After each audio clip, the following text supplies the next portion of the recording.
বালিশের তলে আঙ্গুল বানাইছে কেডা অত ঘুরে পাশে না কই হেলা যাব্বা মোর বালিশের তলে সিগারেট খেয়েছে কেডা হ্যাঁ যাই হোক আপনিই নেছেন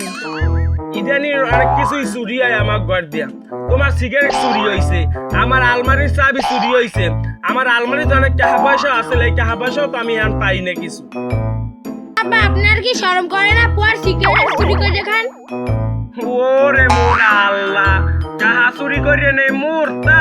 মোর চাইতে সিগারেট কিনে এনে থই বালিশের তলে হেয়ে খাইলে মোর আবার শরম করবে কি সুন্দর কথা পুয়ার সিগারেট চুরি করে খায় মানে হলে কইবে মা সে কি কয় হ্যাঁ আমার জানা লাগবে না তা তুই একটা সত্যি কথা ক বাবা তুই কি মোর আলমারির চাবি কেবি বানাইছ নি কোনো নাকি না না আব্বা মুই কোন আলমারি চাবি টাবি বানাই মুই যে মালের বদলা দিনে হে বদলা করে দে তা ভাই হেই তুমি আঙ্গুল হ্যাঁ তুমি যাই ক বাবা তুমি ছাড়া এই কাম কেউ করতেই পারে না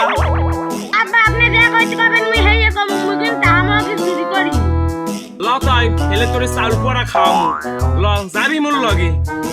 আব্বা আপনি জানেন না মুই কাঁচা চাল যাবাই খাইতে পারি না মোর 3 রাত পড়তাছে না হ্যাঁ তো আমি জানি যে চোরে আল্লাহ চাউল চাবাইয়ে খাইতে পারে না আব্বা মুই অত কিছু হনতে চাই না আপনি আমার সিগারেট নেছে কেন এই সিগারেট দেন একটা সিগারেটের দাম 20 টাকা ওরে বাবা 20 টাকা একটা সিগারেট আর আমি 20 টাকায় কারিগর বিরিয়েছি এক প্যাকেট তোর হেন্দে যে কয়কে লাগে হেই কয়কে লইয়ে যাইয়ে খা আরে বাবা এত দাবা দাবি করিস না আমরা এমনি গরিব মেনু কত দামের তা না খাইয়ে অল্প দামের তা খা আমাকে তো খাওয়াই লাগবে আর অল্প দামের তাই আমরা খাই